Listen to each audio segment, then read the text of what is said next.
Prince's rightful heirs are identified. We now know the Bachelorette's list of suitors. Is Khloe Kardashian desperate to get married? We've got the 411 on books, and we have our motivational quote of the week, photo of the week, and more. So stay tuned. Welcome to What's the 411, your smart source for urban lifestyle and entertainment news. I am Onika McLean. And I'm Keisha Wilson. Yes, hey Keisha, how are you, darling? I'm doing well. How was your week? Allergy ridden, but I'm here. I'm good. Good. How So about you? Good. I'm great. So Kizzy's off today, and so's Courtney. So we have Keisha Wilson here, and she's going to bring you the news, and we're going to have a good time cutting up as usual. Yes, So- I'm excited. Thanks for having me. Okay, cool. Welcome. So let's get started. Okay, Onika, well, it's taken a little over a year, but Minnesota Judge Kevin Eide has finally named the heir to Prince's estate. They are his sister and 5 half-siblings. With the sister with the drug problem? Well, okay. Maybe she's reformed now. Sorry. Allegedly. I don't want to have the Just because Prince she had bad estate hair, coming. I have bad hair too. No. So, but wait a minute. This is good hair, right? So listen, Blackish. There's a spinoff to the hit TV show Blackish. Tentatively, it's called College-ish. So, Yara Shahidi, you know that She's so pretty. beautiful and smart. Oh my gosh, Yes. she's so smart. So she's gonna they're gonna kick off with 13 30-minute episodes. That should be interesting. They need to work on that title a little bit. College-ish. Well, Blackish worked, so college-ish. I mean, worked. Blackish flows a little better than Blackish. college-ish. College days, college. I don't know, like, how did they come up with A Different World, right? That was a great title. Right. And it flowed. A different world, college-ish. Well, I don't know. They don't pay me to make such decisions, but hopefully it's better than what they Well, proposed. congratulations to her. Blackish is a big hit. I don't know if you watch it, but it's phenomenal. And I'm ashamed to say I don't. well, it's really good. It's That might really be on good. Netflix one day in the rainy weather on Netflix. Okay, cool. Well, Katherine Johnson, an engineer better known as the human computer and subject of the movie Hidden Figures, delivered the commencement speech at Hampton University. It's a great movie. Oh yeah, it is a great movie. Right, it's so funny. And you know what's so funny? It's a feel good, proud movie. Like I just love the way that movie was done. So I know that was a treat for her and for the Hampton University. Yes. So Anthony Weiner, former congressman of New York, repping Brooklyn, pleaded guilty to exchanging sexually explicit online messages, including violent rape fantasies last year with a teen girl that he knew was underage. That's like a little crazy, Lord right? have mercy. He's likely to get 21 to 27 months in prison, though. I think that's like a little bit of time, and then he has to file as a sexual offender, register as a sexual offender. But I think that maybe he needs some mental help. He probably does. That the jail time may not be much, but that registered sex offender status is for life. Yeah. And that is something that he has to disclose every time he moves somewhere, every time he gets a job. I don't know who's hiring Anthony Weiner these days, but if he was to ever get a job, like a quote-unquote normal person, he has to check that box. I And think he comes from some kind of family means, though. I think that he'll be okay financially. Okay. That could just be my assumption, but. But he has a child. And a wife. I mean, and his wife is filing for divorce Yeah, now, so right? I'm wondering, is it a girl or a boy? I'm not sure, but I do know that he probably needs some help.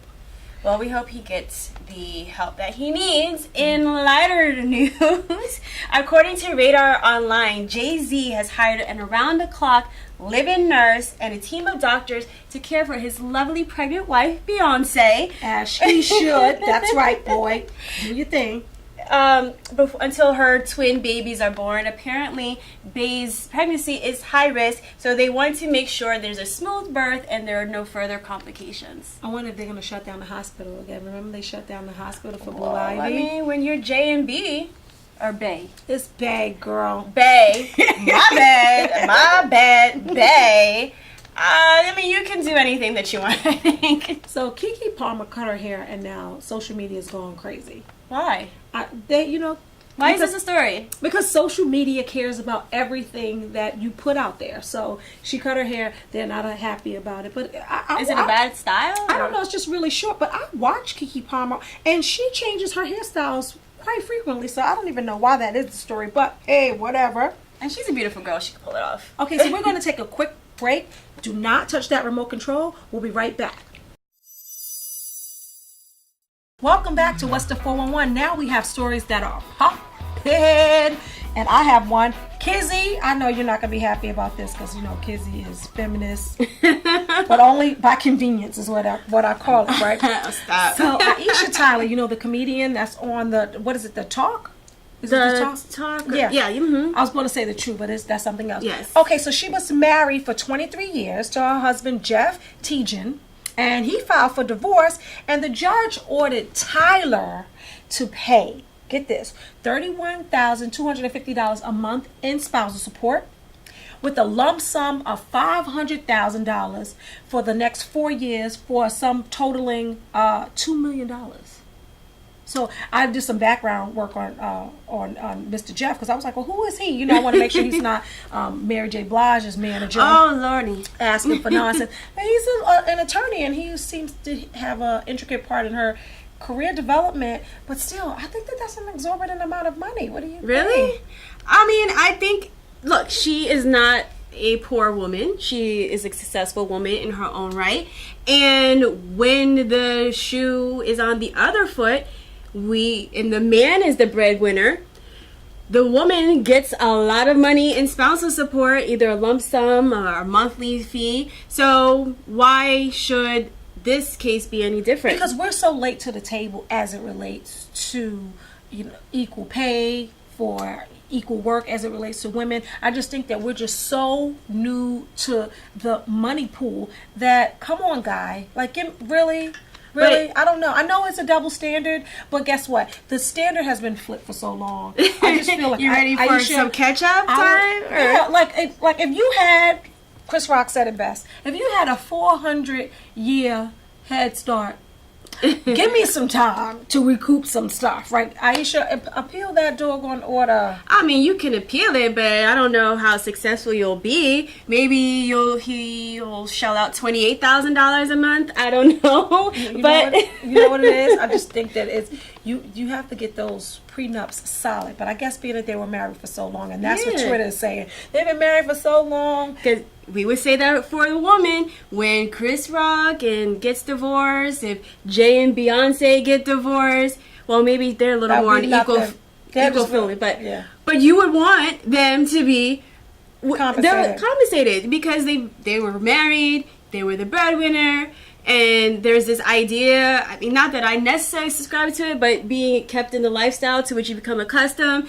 And for somebody like Aisha Tyler, obviously $30,000 a month is probably not a big deal. It's not like if she only made $300 and she had to give him $150 a month. That would hurt. So, I mean, Aisha, I guess maybe it's cheaper to keep him. I don't know. I would have kept him. You know, I mean, is comedy paying like that? I mean, I'm glad I'm in that business now. She is on, she does the voice in one of my favorite animated shows, Archer. And Archer's been on for about 7 seasons, I think, and it's on Netflix. And okay, I think she's making some money. I think she's done a lot of other voiceover type work.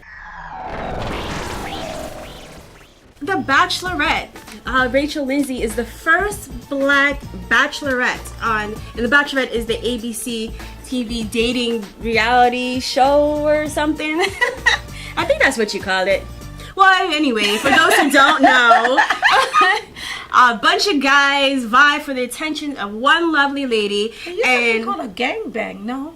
Oh gosh! Okay, whoa! Okay, maybe I went too far. Yeah, I think there's a lot of room between reality dating, vying for attentions of one woman, and a gangbang. But okay, maybe. We'll just go back to the right a little bit because Onika took us way left. You know, do you think that that any of these guys are really there for Rachel. They're good mates for her. It's dumb. First of all, why are we on television if we're trying to find someone, right? That just doesn't make sense. It's just for the storyline. Most times, just like at The Bachelor, those women are aspiring actresses or models or whatever, and they just want their 15 minutes of fame. And the same thing with the women. But I just hope that she's not kissing all those people like The Bachelor, because somebody's gonna get herpes. They should have a thing. They should like what is that about? Maybe they make them take health. Well, STD case. I mean, I'm sure there's the screening process. I mean, I would hope. Well, anyway, she's a lawyer, right? So she's supposed to be a smart woman. So they really supposed to, for their first black woman, they were supposed to get like a really solid woman. So let's watch how it develops. Well, sure. I mean, I don't know. These dating shows, It's just like reality TV. It's reality TV. I find it silly. And I'm not above reality TV. I like some of TV shows that you're probably like, why do you even watch? I question myself why I watch them. Mm-hmm. I probably need a brain cell count because every time I watch them, they probably, I lose probably 10, 20, 50, 100 at a time. But these dating shows, I just don't know. Sometimes they work because the very first bachelorette they had married the person that proposed to her on the show, and they're married to this day. They have children and stuff? Yeah, they have a whole family. They're happy in love, and I think it's been going on for, over a decade. Well, good for them. Good for them. But so, in other reality news, Khloe Kardashian is trying to get married yet again. Oh, Lord. The Kardashian curse. So, apparently that she's with the Cleveland Cavaliers guy. What's his name? Tristan Thompson? Mm-hmm. Right? Mm-hmm. So, she wants to get married so badly that she's willing to pay for the whole kit and caboodle. Ring, everything. Wow. What do you think about that?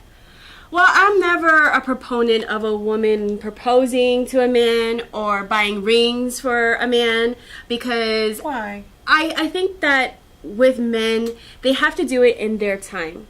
Mm-hmm. And I think you run the risk of losing your man completely. I think you have to let things develop. I mean, I feel like they've only been dating for 20 minutes, so why are you in such a rush to get married? A baby. She's probably ticking, she has her other sisters, Kim and Courtney, who are married and have their kids. Trying to beat them little girls, the dumbest. Yeah. And maybe she's trying to set up her spousal support situation. She doesn't need it. Well, you can never have too much money. I don't know. Mm-hmm. Anyway, but I was just thinking that perhaps this might be some kind of reaction to maybe the baby's mom. So Tristan Thompson just had a baby not too long ago with another woman, and she's quite stunning. She's quite stunning. And, yes. And now he has OJ's daughter. Khloe Kardashian. Yes. Really? Okay. Yes. So how old is Tristan? He's in his 20s. She's older than he. Right. Okay. So I think he's probably not the 26. baby's mother. You mean Khloe's older than he is, right? Yes. Because Khloe's got to be like 30-something. She's in her early 30s. Okay. So there had been a little bit of rumors that Tristan was dipping back into the baby mama pool. So maybe Khloe is sensing something might be his wrong. Reluctancy and so she's trying to... No, hold on. Nobody's going to let her... He's not going to do that. He's not going to let her lock him down like that. Give me a break. Well, I don't think so. And if LeBron has his way, they would have been broken up a long time ago. LeBron James. Why? Who is the teammate of Tristan Thompson. Why, he can't stand Khloe? Well, come on, give us once those Kardashian ladies get a hold of you, it's called a curse, honey. Your career's really not the same. Reggie Bush, Miles Austin, Kanye West, Lamar. They do something. Something happens in those trucks. Mm-hmm. I'm just saying. I don't know. So, we'll see. Girl, don't do it, Khloe. You're better than that. You are better than that. No, she's not. People think that you're the ugly Kardashian, but I think you're cute. I think you have a nice personality. You're fun and bubbly. I think she's cute too. But they all look the same because they all go to the same surgeon at this point. Bruce looks the same. Stop. Sorry. Okay. I can't. we mentioned earlier, Anthony Weiner is in hot water. He is facing jail time. He needs a cold shower. I don't even know. He needs Jesus. But he's facing jail time. He's going to be forced to register as a sex offender for texting a underage girl with all sorts of illicit sex stuff. So is jail time enough for him? Do you think that's the right move? Do you think he should be longer? It's projected that he'll be behind bars for 21 to 27 months. What are your thoughts on jail? I don't know. I think that sex offenses are mental illness. I think that we as a society have perverted sex to a way that, like, we don't embrace what it is, what those feelings are, whatever, and we make it perversion, and then people, you know, they hide in it, and then they do all kinds of stuff. So I think that as a society we need to rethink what sex is and how it needs to be explained to children, and I think that it should just be more out there. That's just my own personal opinion, and I think that maybe it would, you know, cut down on some of this misbehavior, right? Because it's just so taboo.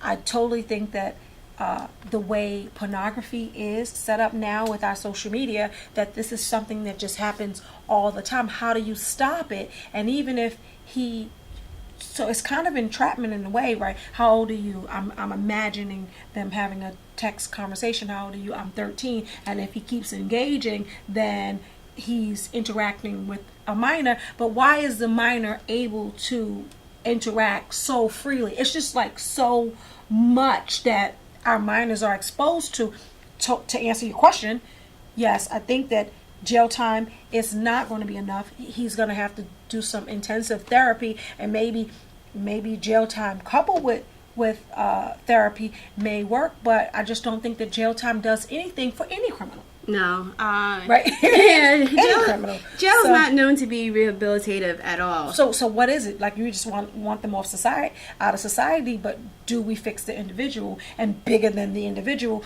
do we fix the problem? Because look at that. This is a thing. Now, it used to be a situation where people just took Playboy magazines, or boys, underage children, you know, took their dad's Playboy and hid and looked and sneaked and looked at pictures. But now pornography is just right on their cell phones. It's just, there's nothing you can hide from the children. So what we probably should do is start opening the dialogue as it relates to sex, sexual desires. What does it feel like? What is that about? We need to, like, really own it, because it's human. Yeah. And we criminalize it in society, in religion, so often that people hide it. What do you think? Wow. That's a lot, right? Yeah. So I think I agree with you on the sense that we as American society are really behind and probably outdated in the way we handle sex. And you could take how we view sex and juxtapose it to how the Europeans view sex, and you can see there's really a difference. So I agree with you in the sense that there should be more dialogue, and I think even especially now, since we are in the age of social media in the digital era, where you can take naked pictures of yourself, and where everything is just so accessible. So I think it's even more important now to have those kind of conversations, so you know that your kids can be comfortable sharing it with you, or knowing if they don't feel comfortable sharing with you as a parent, maybe somebody else that they can trust and just feel comfortable having that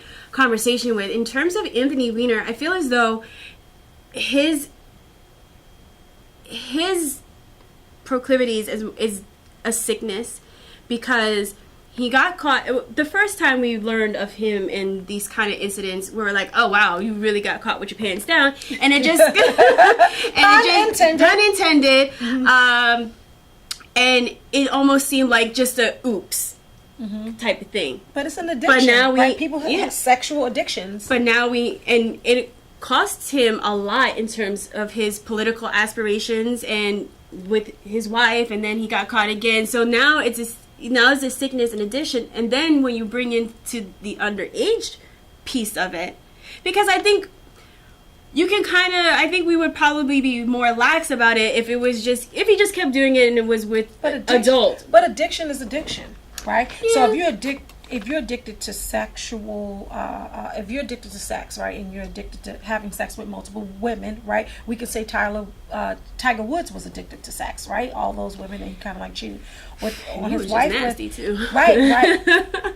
Right, we can say that, but then it's still addiction. And if it's child or adult on adult, it's just anything that's so far to the left goes into error. And I just think that we don't talk about it enough. And anything that you have to hide, then it's the mystique of the thing becomes apparent in you because you get to hide it. It's like the forbidden fruit. Well, he wasn't exactly hiding it. He was putting it out there on the digital thing. But he is hiding it because he's not doing it to get caught, right? He's addicted. Once you start smoking cigarettes, even if you're smoking cigarettes outside in the backyard underneath the steps or right in front of people, you're still engaging in it because there's something inside of you that tells you you need it. Yeah, well, he definitely needs some help. and I worry because he has a child.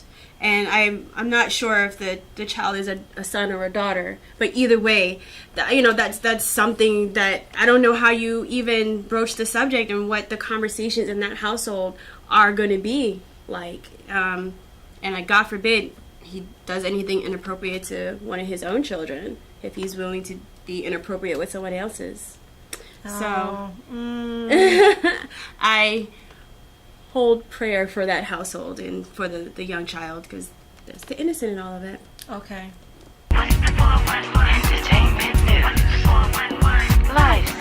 Our photo of the week is model Winnie Harlow, who slayed in Zaher Murad gown on the red carpet at the 2017 Cannes Film Festival. Hey, you going out like that? Yeah, why? Well, what would the neighbors think? I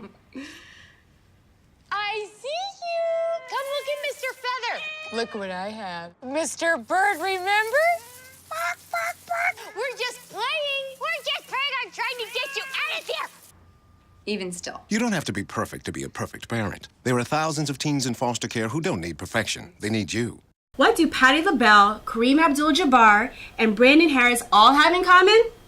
They are African-American authors with new books. Making Rent in Bed-Stuy by Brandon Harris seems very interesting. Bed-Stuy is practically my neck of the woods. We're practically neighbors. So let's check in with Troy Johnson and Ruth Morrison with the 411 on books. Stay tuned.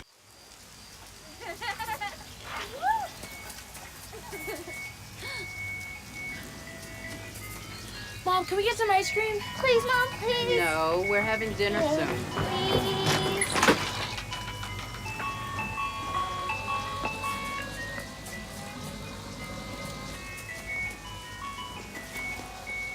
You don't have to be perfect to be a perfect parent.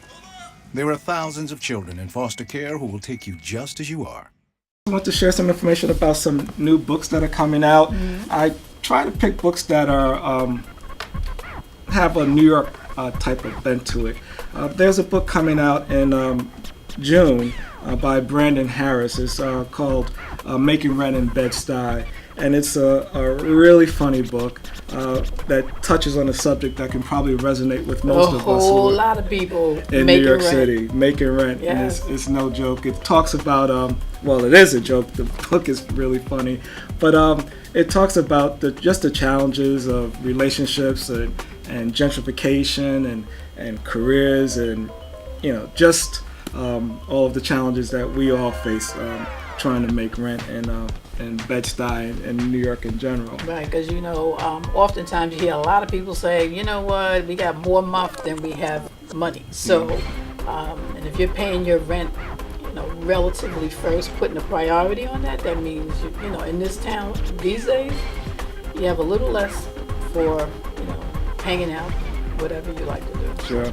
But hopefully we save a little bit money to purchase some books occasionally. Yeah, exactly. Yeah. Get those books. Another New York native is Kareem Abdul-Jabbar has a book, Coach Woody and Me. and it talks about, it's really a, I describe it as a love story. It's really about his 50-year relationship with his coach at UCLA, John Wooden, who passed away a few years ago. And it's really a poignant, as I said, love story about two gentlemen who've had a long-term friendship, and it was mutually beneficial, of course. So this book came out just recently in May, and there's another book now. Patty LaBelle, who's not New York based but close enough in Philadelphia, and she's come out with a dessert cookbook. And this cookbook is really interesting. One, it contains her very popular patty pie, sweet potato pie, but it's got wonderful illustrations in it, or photographs, terrific desserts, and it's kind of interesting when you think about Patty LaBelle, who's had challenges with diabetes and health issues in her family. Yeah, with the desserts. I'm like, what? And doing desserts, but everyone needs advice, and if you, well, we don't really need advice, but I'll give you one. You get all right, but everything in moderation. Yeah. And this is a fun book, and even if you're not a cook yourself, you can just enjoy looking at the fantastic desserts in this book. But actually, as vices go, having dessert it's not so bad. Sure, absolutely. Yeah.